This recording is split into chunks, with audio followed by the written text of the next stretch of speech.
Muy buenas noches, que Dios bendiga sus vidas. Estamos aquí para la enseñanza bíblica y vamos a orar antes de comenzar. Amado Dios y Padre Celestial, te adoramos y te exaltamos a ti en esta hora. Bendito y alabado sea tu nombre siempre, precioso Dios.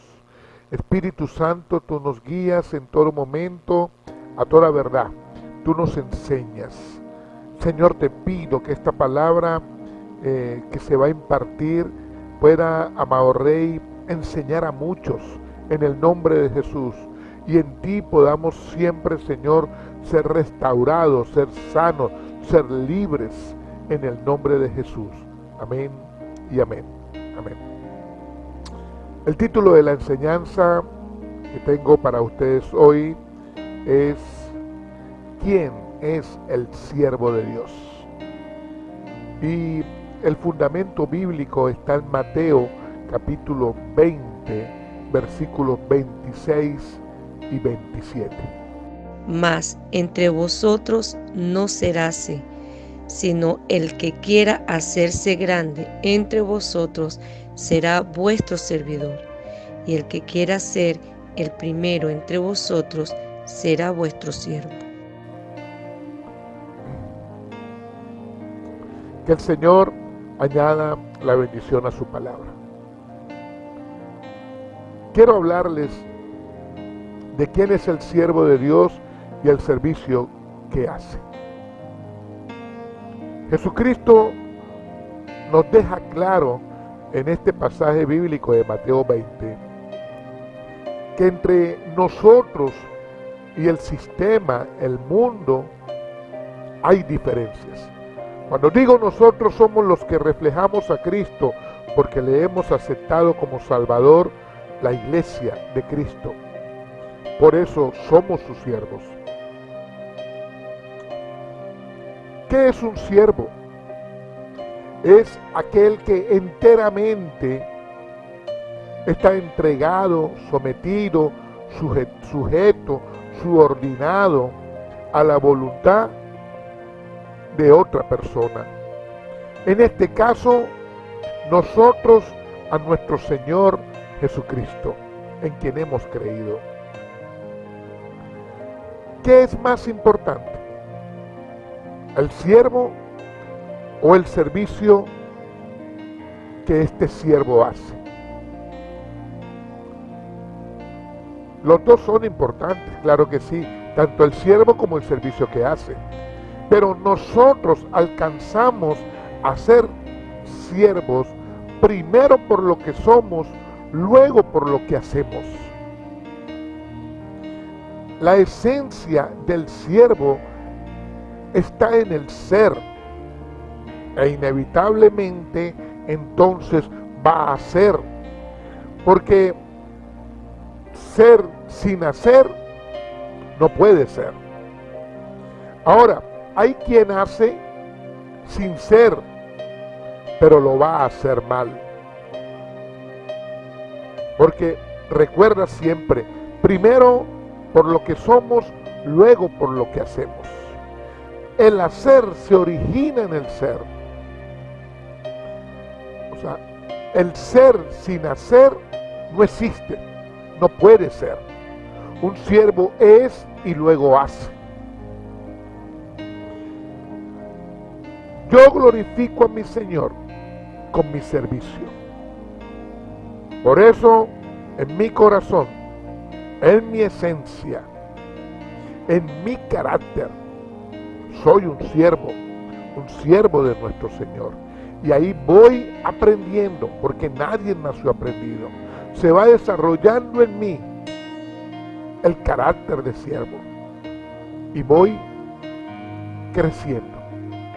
Poco a poco, pero voy creciendo. La Biblia me habla en el libro de Apocalipsis capítulo 2, versículos del 2 al 5. Dios le habla, le revela a Juan cuando escribe sobre la iglesia de Éfeso. Sí, la misma de Hechos capítulo 19. Aquí Dios le está hablando a esa iglesia de Éfeso y le dice: yo conozco tus obras. Sé cuánto has sufrido, has tenido paciencia, has trabajado arduamente. En algún momento también descubriste a algunos siervos que no hacían las cosas del todo bien. Cuántas cosas hicieron en mi nombre, por amor a mi nombre. Había gente que hacía cosas en el nombre de Dios en aquella iglesia. Pero, dice el Señor, tengo contra ti que has dejado tu primer amor. Has dejado de hacer las primeras cosas que como siervo tenías que hacer. Por tanto, ese por tanto es contundente.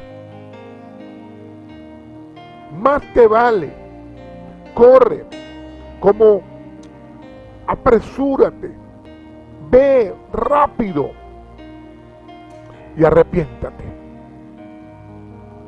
El Señor le dice, yo sé de dónde has caído, ve y arrepiéntate y haz nuevamente aquellas primeras cosas. No sea entonces que yo venga pronto y retire tu candelero de su lugar. Aquí hay una advertencia de Dios. Retiro tu candelero de su lugar si no te hubieses arrepentido. Hay una iglesia que hacía muchas cosas sin desmayar, trabajaba arduamente, hacía, pero había dejado de ser. Pueden hacer, pero sin ser lo van a hacer mal. Y Dios no quiere en sus siervos que hagan cosas habiendo dejado de ser o no habiendo alcanzado el ser. Primero por lo que somos, luego por lo que hacemos. Ese es el siervo de Dios. Es en el carácter y no en lo material físico donde está la esencia del siervo. El carácter es lo que tú eres por dentro, desde donde tú fructificas aquello que se va desarrollando. Son rasgos que se van formando en el cristiano para que glorifiques a Dios desde el servicio que haces, pero primero siendo siervo. Esos rasgos importantes son los frutos del Espíritu, Gálatas 5:22, también son tu disposición, tu actitud, también son los valores correctos y también son los hábitos correctos. Todo eso te va llevando a desarrollar el carácter de Cristo en tu vida, con el cual podrás ser siervo.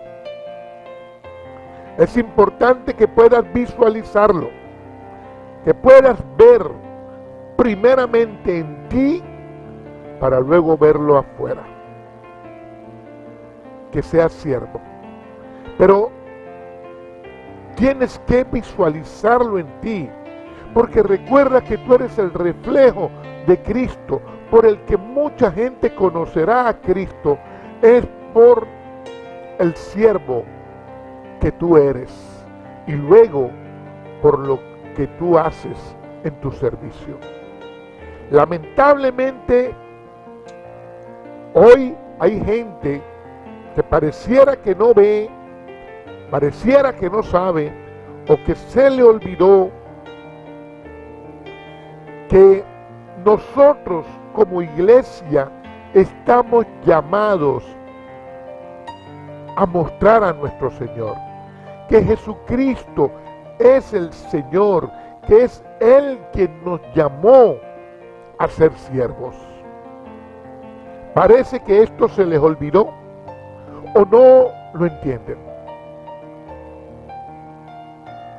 El gran problema de muchas iglesias hoy, o de parte de la iglesia hoy es que está haciendo muchas cosas y dejó de ser el siervo del Señor.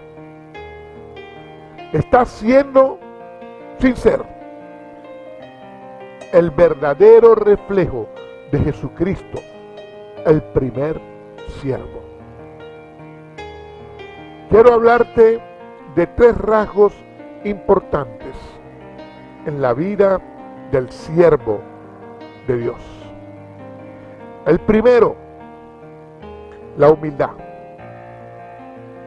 El humilde es aquel que no es ostentoso con sus virtudes, con lo que tiene.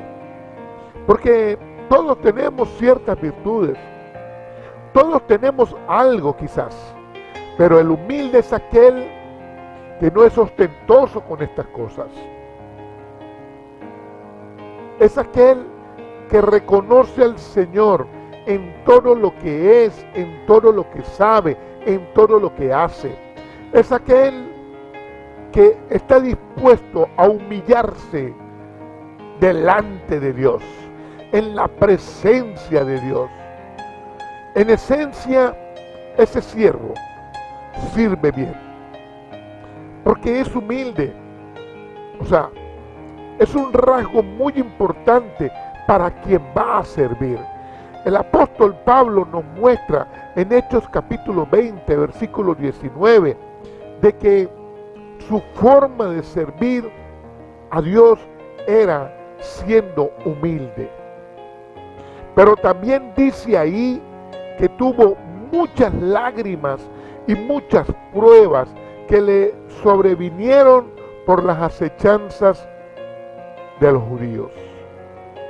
Servir a Dios humildemente algunas veces no es tan fácil, porque vendrán pruebas, habrán lágrimas, hay cierto sufrimiento, pero cuando estamos haciendo las cosas con Jesucristo el Señor revelado a nuestras vidas, vamos a estar fortalecidos para ese tipo de pruebas, para vencer las lágrimas y mantener la humildad. La humildad es un rasgo muy importante en la vida del cristiano, en la iglesia, porque tiene que ver en nosotros con el reconocer que Jesucristo es el Señor y es quien nos llamó. Se trata de que la gente reconozca que es Jesucristo y no que vengan a reconocerte a ti o a mí. No es que me reconozcan a mí, sino que reconozcan al Señor a través de mi servicio.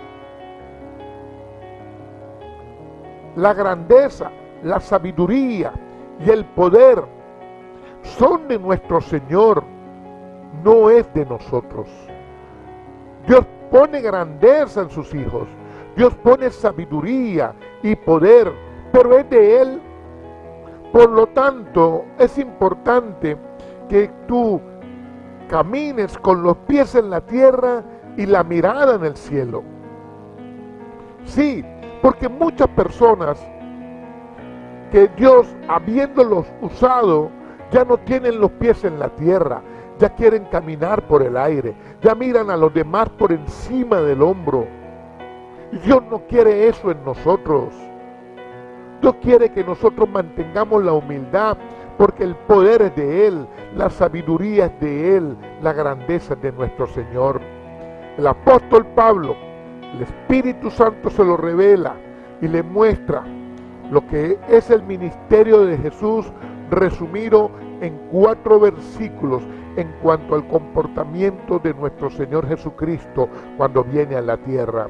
Y dice la palabra de Dios: haya pues en nosotros el mismo sentir que hubo en Cristo Jesús, el cual, siendo en forma de Dios, no estimó el ser como Dios como cosa que aferrarse, sino que se despojó asimismo, tomando forma de siervo, hecho semejante a los hombres, y en su condición de hombre se humilló a sí mismo y se hizo obediente hasta la muerte y muerte de cruz.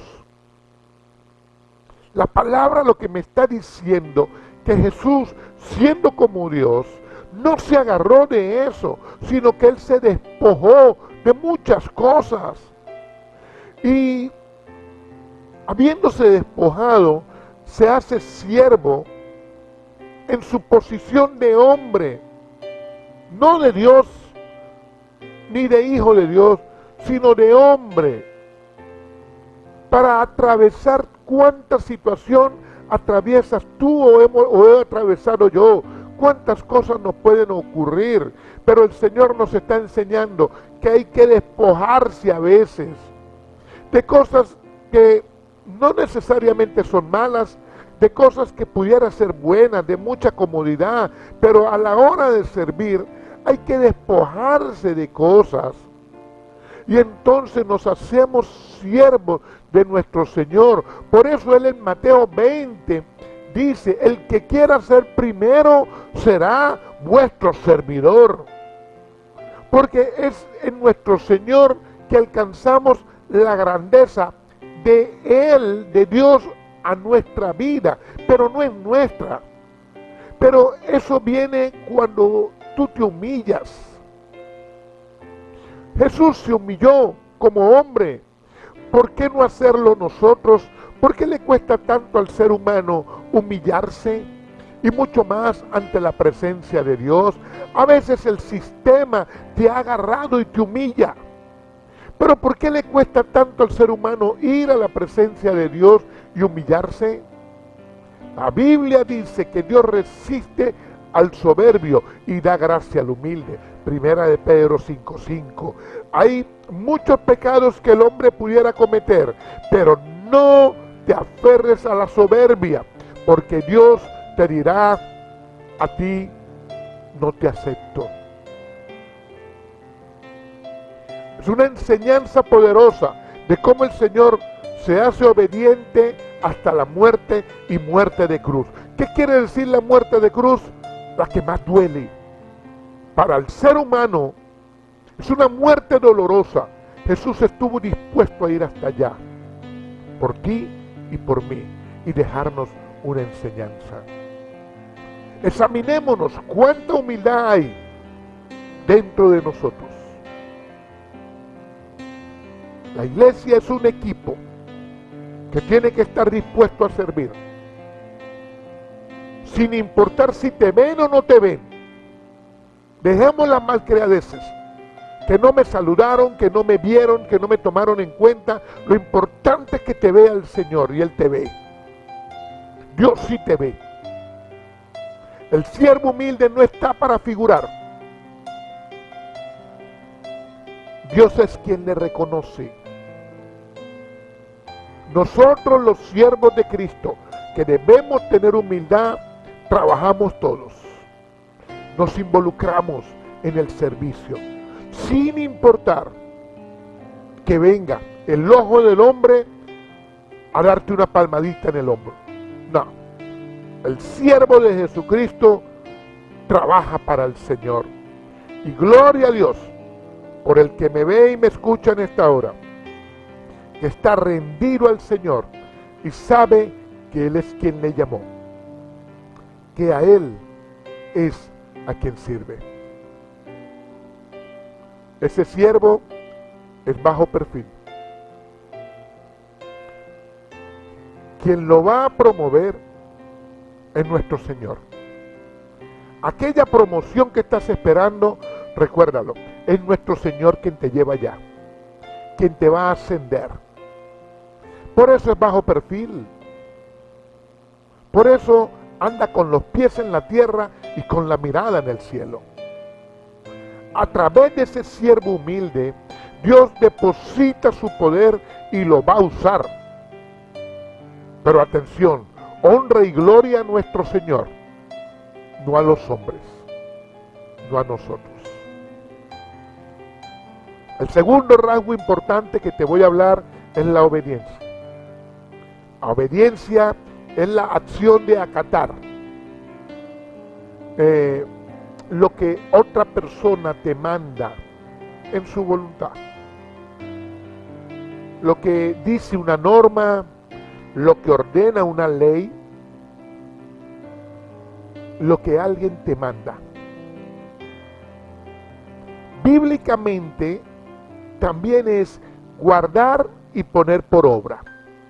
Cuando encuentres en la Biblia esta frase guardar y poner por obra, es obedece. ¿Cuánta falta hace la obediencia hoy? ¿Cuánto se lucha en la familia? Nadie quiere obedecer. En el trabajo, nadie quiere obedecer.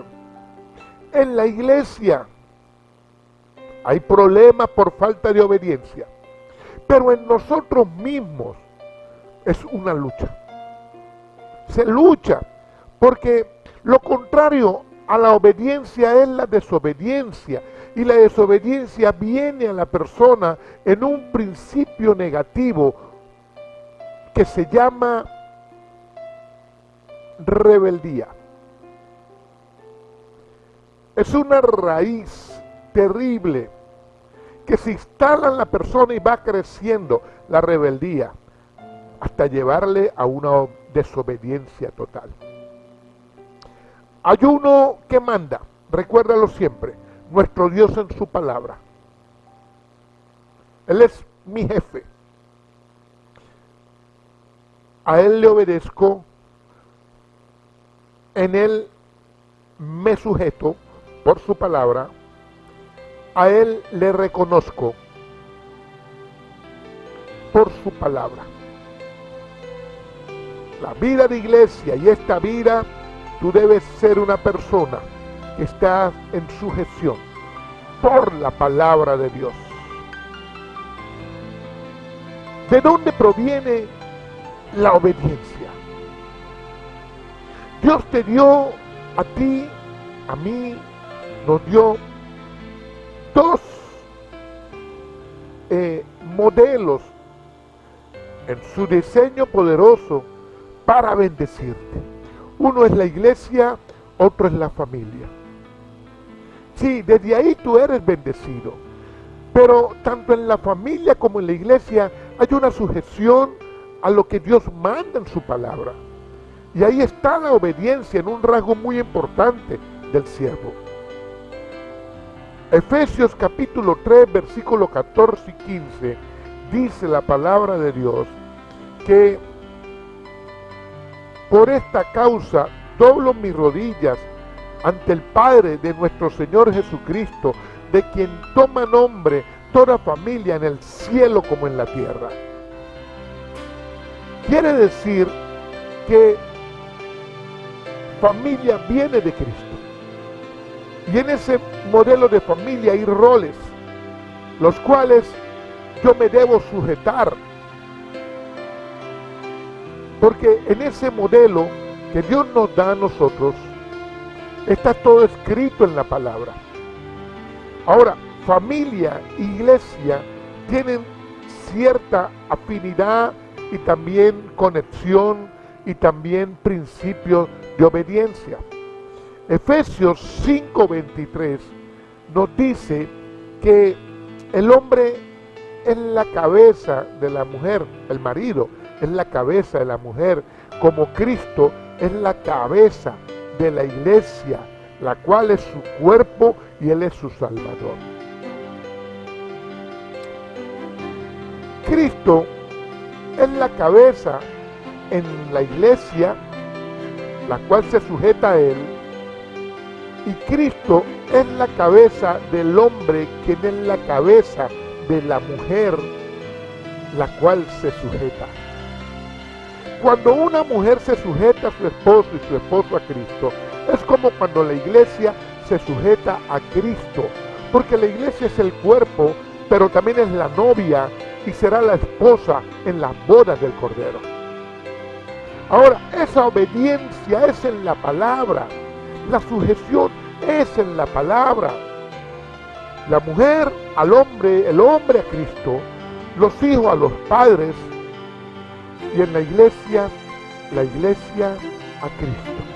Hay un pastor en la palabra y hay una sujeción para funcionar tanto en familia como en iglesia. Obedecemos en la palabra. La persona que no es obediente es cualquier cosa menos un siervo, porque es una contrariedad de términos. O sea, no existe el siervo desobediente. Eso no existe. Ahora, hay consecuencias positivas por la obediencia. Una, conocer la voluntad de nuestro Señor. Filipenses capítulo 2 versículo 13 dice que el Señor produce en tu vida el querer como el hacer para que se cumpla su buena voluntad en ti. Cuando eres obediente, conoces la voluntad del Señor, porque como Él puso en mí, también pone en ti el querer como el hacer. La persona verá si obedece o no, si quiere y hace, o si no quiere y no hace. La persona decide si es obediente o no. Pero también en esa consecuencia positiva por obedecer nos encontramos las bendiciones. Y hay una lista de bendiciones. En Deuteronomio capítulo 28, versículo 1 y 2, dice la palabra: acontecerá que si oyeres atentamente la voz de nuestro Señor y Dios, para guardar y poner por obra, obedecer, todos los preceptos que yo te indico hoy, la Biblia, también nuestro Señor te exaltará, te va a promover sobre todas las naciones de la tierra, y vendrán sobre ti todas estas bendiciones y te alcanzarán. ¿Cuáles bendiciones te alcanzarán? Aquí hay una promesa. Las que están desde el versículo 3 al 14 en Deuteronomio 28. Y aquí hay bendiciones para la familia, para el que viaja, para el que trabaja, para el que espera en Dios. Ahora, del versículo 15 de Deuteronomio 28 al versículo 68, hay 54 versículos de maldición por la desobediencia. Usted escoge, ¿qué quiere? ¿La bendición por obedecer o la maldición por desobedecer? La Biblia nos muestra ejemplos contundentes de obediencia, de hombres que no tenían quizás lo que tú y yo tenemos, toda la información, toda la vida de fe de nuestros antepasados, todo el cuerpo de Cristo, el modelo de iglesia, toda la tecnología para estar informados. Noé, Dios lo llama en el capítulo 6 de Génesis, a que hiciera un arca, la cual le llevó 100 años construir en un lugar donde nunca había llovido. O sea, humanamente es imposible que la haya hecho. Pero ¿por qué lo hizo? Por obediencia a nuestro Señor. Quizás alguien le hubiera dicho: Señor, hazla tú y yo la manejo. Porque así es el hombre. Pero él fue obediente. Génesis 12, Abraham, Dios lo llama y le da instrucciones de irse lejos de donde estaba cómodo, sin saber a dónde iba. Y el Señor le da promesas, pero le da órdenes. Hay promesas de bendición por la obediencia. Y Abraham no puso excusas. Abraham fue. Cualquiera diría: sí, pero él era un hombre de fe. Pero fe hacia adelante. Él no vio hacia atrás. Porque él no tenía referentes atrás escritos como tú y yo, para desarrollar fe que va de la mano con la obediencia. La Biblia no muestra ni un solo versículo que nos lleve a desobedecer justificadamente a Dios.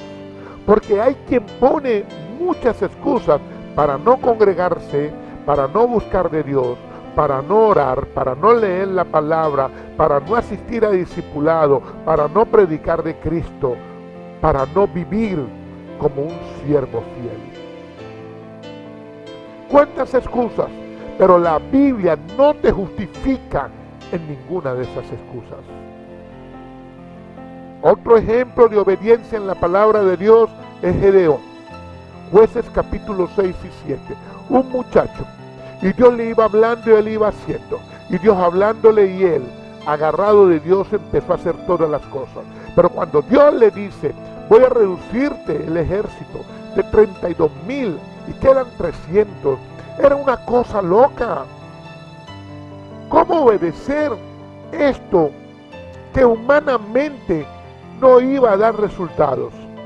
Pero él lo hace, ese muchacho, porque era entendido quién le hablaba y quién lo mandaba. Hoy nosotros tenemos la palabra de Dios que nos habla y nos manda. Hagamos como Gedeón, pero también hagamos como Josué. En el capítulo 6 del libro de Josué, Josué va en la conquista de la tierra prometida a la primera ciudad, y era la ciudad quizás más impenetrable que ha existido en la historia de la humanidad. Sus muros altísimos y anchos. Era la forma de seguridad de las ciudades. No estaba en un ejército, estaba en los muros que tenía la ciudad. Esos muros no había manera humana de penetrarlos. Pero era la primera ciudad que tenía que conquistar Israel. Y Dios lo hizo. Josué obedeció. 13 vueltas. En la última gritaría. Una cosa loca. Pero Dios se encargó. Porque cuando tú obedeces a Dios, Dios se encarga de hacer las cosas. Esa es la obediencia que Dios quiere en ti y en mí. Primero se es obediente y luego obedeces. Primero se es obediente, recuérdalo, y luego obedeces. Porque es un proceso de aprendizaje. Nadie nace obediente. La obediencia la vas aprendiendo y la vas desarrollando hasta alcanzarla. En Mateo capítulo 1 y Lucas capítulo 1, ahí hay un ejemplo poderosísimo en María y José, los padres de Jesús en la tierra. No era una situación fácil para María. Ponte en los zapatos de María por un momento. Cuando el Espíritu Santo viene a ella, cuando el Señor le habla a ella, cuando Dios le habla también a José, era difícil por todas las cosas. O sea, ¿cómo estar embarazada del Espíritu? ¿Y cómo este hombre, José, aceptarlo? Pero en obediencia a Dios, ellos como siervos para que viniera el Hijo de Dios a la tierra, para formarlo, para criarle, para darle el alimento, para comprarle su ropita, para todas las cosas, con disposición, con actitud, con humildad, pero también con obediencia. María y José, después de Jesús, son los mayores ejemplos en la Biblia de obediencia. El tercer rasgo importante en la vida de un siervo, la lealtad. La lealtad es la permanencia y el apoyo constante a aquello que tú reconoces, aquello que es importante para ti. La lealtad también es fidelidad. Alguien puede ser leal a alguna relación mala, o en este caso los cristianos somos leales a nuestro Señor Jesucristo. Fidelidad con nuestro Señor. En el Antiguo Testamento hay un hombre al cual Dios usó poderosamente. Es uno de los hombres que Dios usó, digamos, unos cuantos años con muchas victorias. Josué estaba al frente de Israel para la conquista de la tierra prometida. Dios lo puso como guía, el conquistador Josué. Y a lo largo de las batallas, de las guerras, de la conquista, 15 años duraron esas batallas, esa conquista. Él permaneció leal, fiel a Dios. Cuando terminó la conquista cuando la completaron, Josué hace una declaración muy famosa, de las frases más famosas que hay en la Biblia. Josué 24, versículos 14 y 15. Primero exhorta al pueblo al cual reunió. Ya terminó la conquista y tiene a todo el pueblo y les dice, les habla de cómo hay que servir a Dios con temor, con integridad, en verdad. Porque él era un hombre que estaba en la verdad, en la palabra. Y les habla de los dioses de sus antepasados, a quienes sirvieron en el desierto, porque Israel por cierto tiempo servía a dioses paganos, o dioses de esos pueblos paganos. Cayeron en idolatría, pero al pasar el Jordán, también algunos asumieron los dioses de los amorreos como sus dioses. Josué les está exhortando y les dice, mira, hay que cortar con esto no puede seguir más. Escoja qué van a hacer, pero yo y mi casa serviremos al Señor. Es una declaración enfática, contundente de un siervo de Dios. Él no le preguntó a su casa, no tiene por qué preguntar. Si tú eres la cabeza de tu casa, determínate por ti y por los tuyos. ¿Cómo lo hizo Josué? La lealtad, la integridad, la fidelidad son logros que se alcanzan en la verdad por la palabra. Josué era de la palabra. Recuerda lo que dice el versículo 8 de Josué 1. Nunca se apartará de tu boca este libro de la ley, sino que de día y de noche meditarás en ella. Y entonces eso es lo que hará próspera tu vida. En todo lo que querrás alcanzar lo lograrás. Pero es aquel que medita en la palabra. La estudio, la leo, la practico, la vivo, la medito, la enseño. ¿Cuánto hay de lealtad en ti? Josué no buscó el aplauso para él. Él era un siervo fiel a Dios, un siervo leal. Él pudo haberse desviado, sí, porque todos estos pueblos paganos le ofrecían a Josué sus mujeres, sus cosas, oportunidades quizás porque el hombre es tentado en el camino. Pero Josué se mantuvo firme. Él sabía cuál era la asignación que Dios le había entregado. Y él glorificó al Señor como siervo, leal a Dios. Hoy, ¿cuánta falta hace la lealtad en medio de nosotros? Es un valor que hace mucha falta en medio de nosotros. En medio de los matrimonios, de las familias, ¿cuánta lealtad hace falta en medio de los cónyuges, de los hermanos, de los hijos a los padres con los hijos, o en el trabajo, o en algún emprendimiento? Le das una oportunidad a alguien y luego se quiere sacarte de lo que tú haces. Y en la iglesia, ¿cuánta lealtad hace falta? Hoy la gente se cambia de la vida de iglesia como cambiarse una camisa. Hoy se es cristiano, mañana no sabemos, pasado mañana ya se fue. ¿Por qué? ¿Por qué no se le da valor a aquello que es un valor tan importante, la lealtad?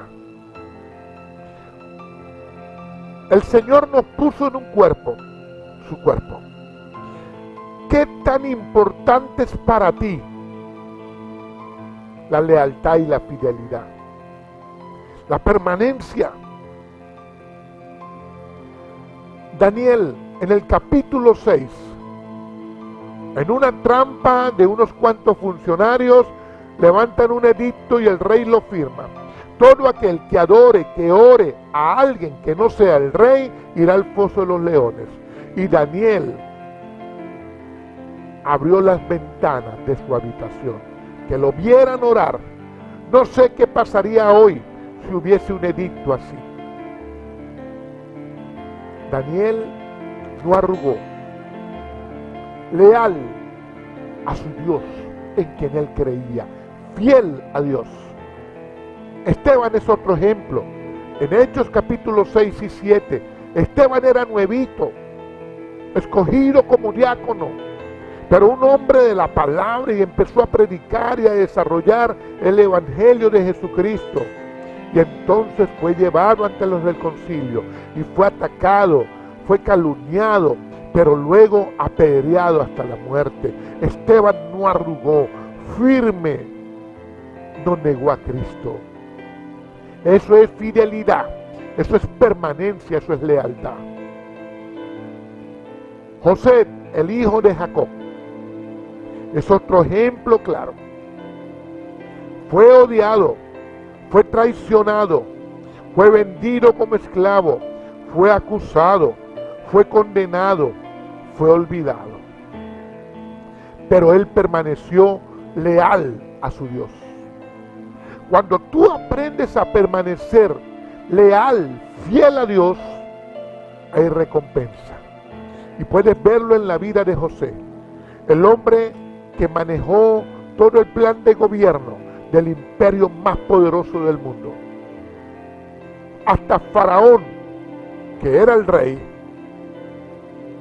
veía con asombro y aceptó todo el plan de gobierno de este hombre. Porque Dios es quien te promueve y hay recompensa para aquel siervo que es humilde, que es obediente y que también es leal. La vida es dura. Sí, la vida es dura. Muy dura a veces. Y quizás te han odiado. Gente te ha odiado. Y quizás también te traicionaron. La traición duele muchísimo. Y quizás también en esa situación opresora te has sentido ahogado, ahorcado, esclavo, cautivo de un sistema. Trabajas muchas horas, cobras poco dinero y la vida cada vez es más difícil. Quizás sobra quien te acuse, quien te haya acusado de cosas que tal vez hiciste, pero mayormente quizás de cosas que ni siquiera hiciste. Y el mundo te condena por aquello que ni siquiera tú hiciste. O en algunos casos hiciste, pero te condenaron igual, así hayas tratado de defenderte. Y quizás hasta tu entorno más inmediato, hasta tu propia familia, quizás se olvidó de ti. Como el copero que se olvidó de José después de la interpretación de su sueño. La vida es dura y quizás ni tu propia gente se acuerda de ti. A veces has pensado que hasta Dios se olvidó de ti. Pero quiero decirte en esta hora que hay uno que no te acusa, que no te condena, que no se ha olvidado de ti. Hay uno que quiere sanarte, que quiere restaurarte,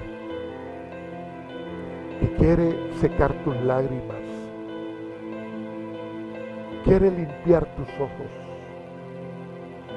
Se llama Jesucristo el Señor.